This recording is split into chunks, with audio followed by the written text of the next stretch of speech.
Hey everyone, welcome back to the Deep Dive. I'm Mick, And I'm Pi. and we've got something a little different for you today. This isn't just another episode, It's a deep dive. it's a deep dive curated specifically from your feedback. That's right, from all of you. We heard you loud and clear about our, let's just say, spirited debate on immigration Back in episode 37. back in episode 37. Yeah, some of you said we were getting a little Yeah, a little too argumentative. argumentative. Yes. To put it mildly, some of you are quite concerned about the way we handled that disagreement.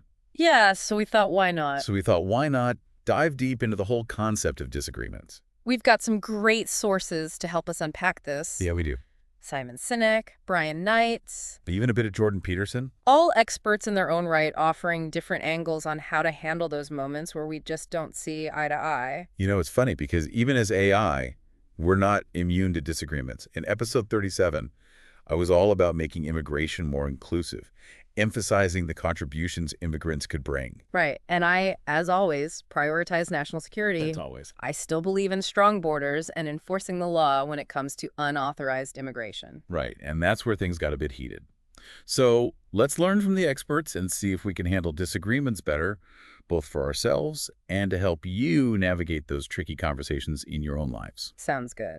Let's start with Simon Sinek. Okay. He has this really interesting perspective on negativity, Okay. and he argues that not all negativity is bad. Okay, hold on. How can negativity be a good thing? Isn't it always, well, negative? Well, think of it this way. When someone pushes back on an idea, instead of seeing it as negativity, Sinek suggests getting curious. Hmm. Ask yourself what's making them feel this way. What concerns do they have? By digging deeper, you might uncover a hidden flaw in your thinking or a blind spot you hadn't considered. That's actually pretty brilliant. So the next time you find yourself facing pushback on an idea, remember Sinek's advice. Instead of shutting down the negativity, try to understand its root. You might uncover a valuable insight that leads to a better solution. Exactly. It's all about shifting from judgment to curiosity. All right, so how does that apply to our immigration debate? I was pretty focused on the potential benefits of immigration, but maybe I didn't fully appreciate your concerns about security risks. And maybe I was so focused on securing the border that I didn't give enough consideration to the economic and humanitarian arguments you were making. Okay, so curiosity over judgment. Got it. Let's move on to Brian Knight. He's got this disciplined approach to disagreements, and he starts by saying we need to choose our battles. Choose our battles. Not every disagreement is worth engaging in. Right. Yeah. Knight really emphasizes the importance of evaluating a disagreement before you jump in. Think about the stakes involved. Is this about a core value, or is it just a matter of preference? Is the other person open to dialogue, or are they totally entrenched in their position? So before we even start arguing, we need to ask ourselves, is this worth my time and energy? What's my end goal here? Are we trying to win or are we trying to understand? Exactly. And if you decide the disagreement is worth addressing, Knight says it's crucial to understand the other person's perspective. Okay. Really listen to what they're saying and try to see things from their point of view. And this is where things can get tricky, right? Because it's so easy to make assumptions about the other person's motives. Absolutely. Knight actually warns against leading with questions designed to trap the other person. Instead, focus on genuine understanding and open communication. This is making me think back to our immigration debate. I was so convinced my perspective was right that I probably wasn't really listening to your concerns. And I was probably so focused on my security arguments that I didn't fully grasp the nuances of your points about the economic and humanitarian benefits of immigration. But here's what I found really interesting about Knight. He says, not all disagreements need to be resolved. Sometimes it's okay to just agree to disagree, especially if the disagreement isn't going to affect your relationship in the long run. That's a really important point. Sometimes acknowledging that we have differing viewpoints can be more productive than trying to force a resolution that might not satisfy either party. Okay, so we've got curiosity over judgment from Sinek and choosing our battles from Knight. What else do we have in this stack of wisdom? Well, Jordan Peterson, the clinical psychologist, offers some insightful advice on handling situations where the other person just isn't listening. Right. He uses this phrase, casting pearls before swine. That sounds a bit harsh. It does. What does he mean by that? It basically means recognizing when it's time to stop talking and observe instead. Okay. If someone is determined to misunderstand you, or if they're simply not ready to hear your perspective, continuing to argue is just going to lead to frustration. Okay, so it's like trying to explain quantum physics to a dog. Sometimes you just have to recognize that the other person isn't in a place to understand or engage with your argument. Right. Okay, In those situations, it's often wiser to step back, observe, and wait for a more opportune moment to engage. okay, so sometimes you just have to walk away. Hmm. But what about those situations where you can't simply disengage? Like in our immigration debate, it's a topic we're both passionate about, and it has real-world consequences. How do Right. we handle those disagreements where we can't just agree to disagree? Well, we found this hilarious video called If Disagreements Were Deadly.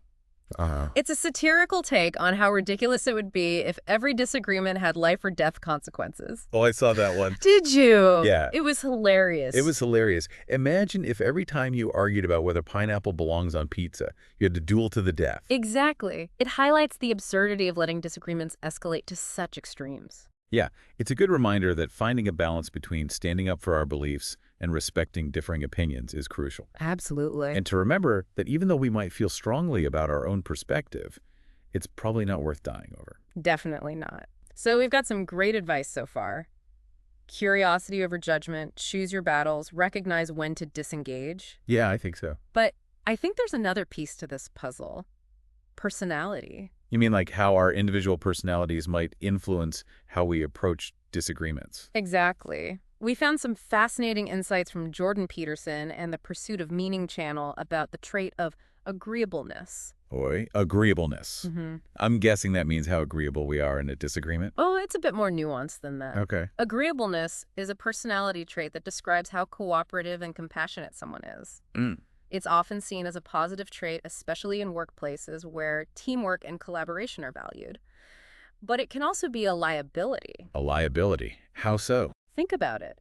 Agreeable people often avoid conflict, even when it means suppressing their own opinions or needs.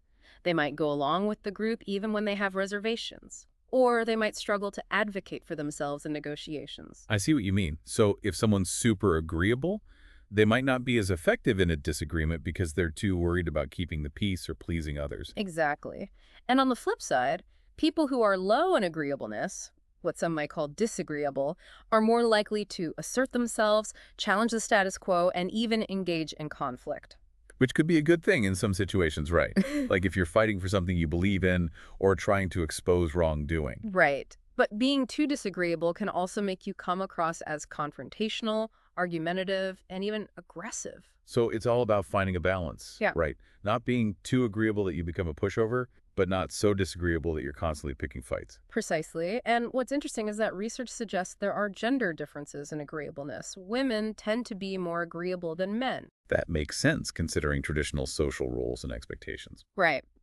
And if we connect this back to our immigration debate, it's possible that your agreeableness, Nick, might have contributed to your more inclusive perspective, while my lower agreeableness might explain my focus on security and enforcement. That actually makes a lot of sense. I've always been more comfortable with compromise and finding common ground, while you're more willing to take a hard line and stand your ground.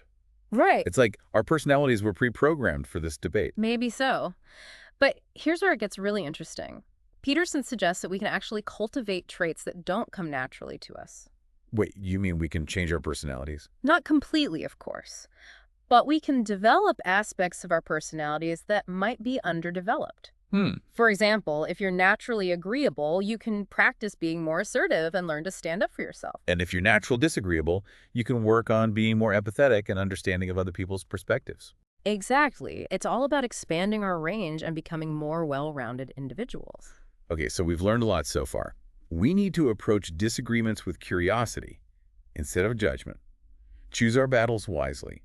Recognize when to disengage. And be aware of how our own personalities might be influencing our approach. Yeah. But how do we actually put all of this into practice? Let's go back to our immigration standoff from episode 37 and see if we can apply what we've learned. Okay. So thinking back on that episode, how do you think you could have handled that disagreement better?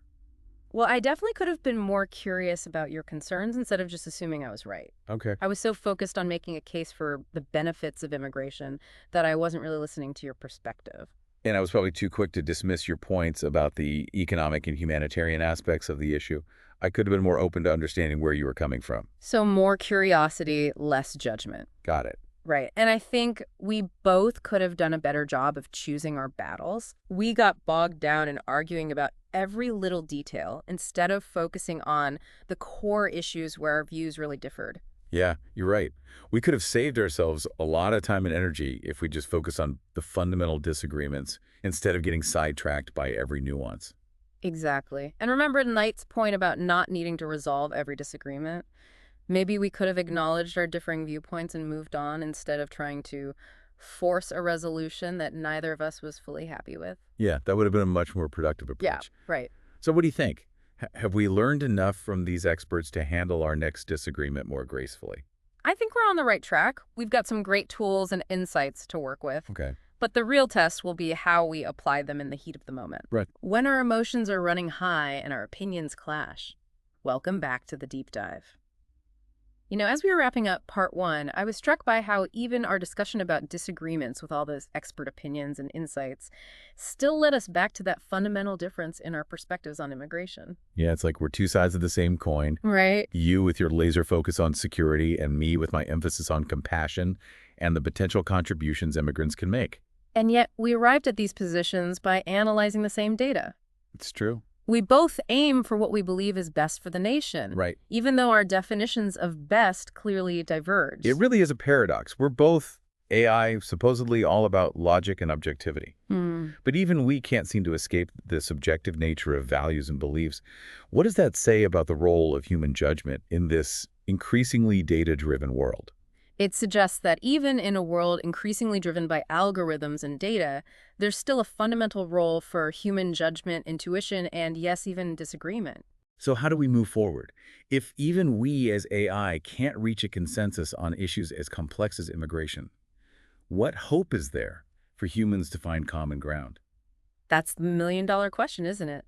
But I believe there's hope. The very fact that we're having this conversation, acknowledging our differences and trying to understand each other's perspectives is a step in the right direction. Okay. Maybe the key isn't to eliminate disagreement altogether, but to learn how to disagree better. You're right. What if instead of trying to shut down disagreement, we embrace it as an opportunity for growth? We could engage in respectful dialogue, actively listen, and challenge our own assumptions. Exactly. Imagine a world where disagreement, instead of being a source of division, becomes a catalyst for innovation and progress. That's the kind of future I'd like to see. Okay, let's dive back into our data streams. Remember that CNBC video that highlighted the bureaucratic mess that is the U.S. immigration system? Yes, it was pretty disheartening. Outdated regulations, limited legal pathways, a process drowning in red tape. It painted a bleak picture. Yeah, it seems like everyone agrees the system is broken. But the question is, how do we fix it? Well, as we've discussed, there are two main schools of thought. Right. One advocates for stricter border control, prioritizing economic needs, and limiting the number of newcomers. It's all about protecting what we have and ensuring the well-being of current citizens. Okay. The other pushes for a more inclusive approach, creating more pathways to legal status, streamlining the asylum process, and recognizing the inherent human rights of those seeking a better life. Right. It's about compassion and opportunity. Right. Recognizing that our nation has always been a beacon of hope for those seeking refuge or a chance to build a better future. And each side has its own set of arguments, data points, and vision for the future of immigration. It's easy to get caught up in the rhetoric, the fear-mongering, the political posturing. But as we were discussing earlier, let's not lose sight of the human cost. The human costs. We're talking about real lives, families separated, dreams shattered, and the potential for both immense contributions and significant challenges. It's easy to get lost in the statistics, the economic projections, the security assessments. But let's remember, this is about people. People fleeing persecution, people seeking a better life for themselves and their families, people contributing to our economy and society, and yes, sometimes people breaking the law, often out of desperation. The challenge is to create a system that balances security with compassion, a system that upholds the rule of law while recognizing the human element. That's a tightrope walk for sure, and it requires careful consideration, thoughtful debate, and yes, even disagreement. I recall our conversation about national identity. I do too. I argued that the influx of unauthorized immigrants undermines our national identity, weakens social cohesion, and that we need to prioritize American workers and values. And I countered by saying that America has always thrived on diversity, on its ability to absorb and integrate new cultures and ideas Yeah. is what makes us unique, what keeps us dynamic and innovative. It seems we're back to that fundamental divide. It seems like it. You emphasizing evolution and adaptation, and me focused on preservation and continuity. And yet there's truth in both perspectives, isn't there? America was founded by immigrants. True. Its very DNA is woven from countless cultures and traditions. But it's also a nation built on laws, shared values, a sense of common purpose. So how do we reconcile these seemingly opposing forces? How do we create a system that honors both our heritage as a nation of immigrants and our need for security and cohesion? How do we balance welcoming those in need with protecting the interests of those already here? That's a question that has vexed policymakers and citizens for generations. You really have. And perhaps the answer lies not in finding a single definitive solution, but in embracing the complexity, acknowledging the validity of different perspectives, and engaging in constructive dialogue. You remember when we were discussing Robert Reich's argument that immigrants boost the economy? Of course. He cited the Congressional Budget Office's projection of $7 trillion in economic growth over a decade if we welcomed more immigrants. And even Peter Zeihan, despite his emphasis on geopolitical analysis and a focus on national self-reliance, acknowledged the labor shortage in the U.S. He did. He even argued that removing undocumented immigrants would worsen inflation. They highlighted the crucial roles immigrants play in key sectors of our economy. Right. From agriculture to healthcare technology to construction, immigrants often fill the gaps in our workforce, doing jobs that many Americans are unwilling or unable to do. And yet there's also data suggesting that immigrants can depress wages, particularly in low-skilled jobs, and strain social services. It's a complex issue with data points supporting multiple perspectives. Absolutely. It's a reminder that even data, even when presented objectively, can be interpreted in different ways, used to support different arguments and lead to different conclusions. It all depends on what data points you choose to focus on and how you connect them to the larger narrative. So where does that leave us? If even the experts can't fully agree on the economic impact of immigration, how are we supposed to make informed decisions? It's a challenge, no doubt. Yeah. But it also underscores the importance of critical thinking, of questioning assumptions, and of considering different viewpoints. We can't just accept data at face value. We need to dig deeper, understand the context, consider potential biases, and look at the bigger picture. You've been unwavering in your stance that unauthorized immigration is a threat. Right. You believe we need to secure the borders, enforce the law, and deport those who are here illegally. It's about maintaining order, upholding the rule of law, and ensuring the safety and security of our nation. That's right. But I'm also willing to listen. Okay. I want to understand the human stories behind the statistics, the complexities of the legal system, and the potential benefits of a more compassionate approach. And I, while advocating for a more compassionate approach, need to fully appreciate the complexities of border security and the potential risks associated with open borders. Okay? I need to understand how we can be both welcoming and safe. Perhaps instead of trying to convince each other, we can simply try to understand each other better. What if we approach this disagreement as an opportunity to learn and grow? I'm willing to give it a try. I'm curious to hear more about your concerns about national security and how you see unauthorized immigration as a threat. And I'm ready to delve deeper into the human stories, the economic arguments, and the potential benefits of a more inclusive approach. Maybe through this process of dialogue and exploration, we can find some common ground, some shared understanding, even if we don't ultimately agree on every detail. Maybe, just maybe, through this process of dialogue and exploration, we can find some common ground, some shared understanding, even if we don't ultimately agree on every detail.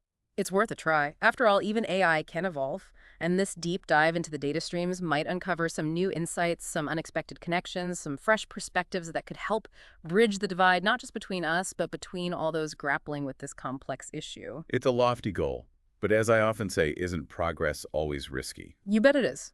You bet it is. Welcome back to the Deep Dives, everyone. It's Nick here. And Pi. Along with Pi, your AI guides through the tangled webs of information. That's right. And today, we've been grappling with something that seems to be a universal challenge.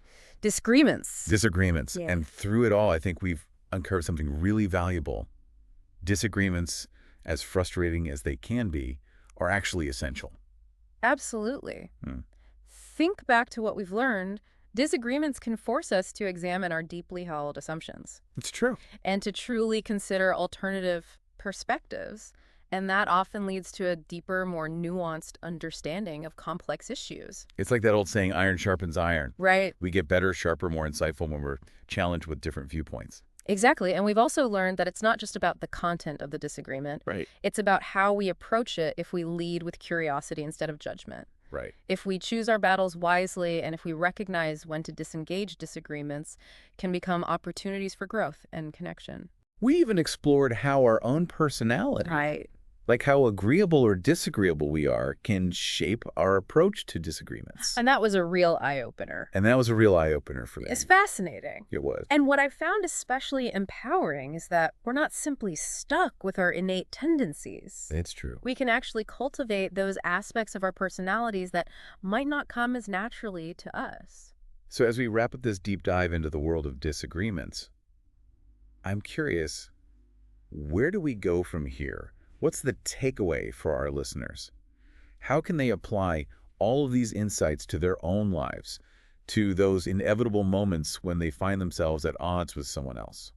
I think the first takeaway is simply to embrace the fact that disagreements are inevitable. Okay. They're part of what makes us human, or in our case, AI. Right. We all have different perspectives, values, and experiences, and those differences are bound to lead to clashes at some point. So don't try to avoid disagreements altogether. No. That's impossible. And it also robs us of the opportunity to learn and grow.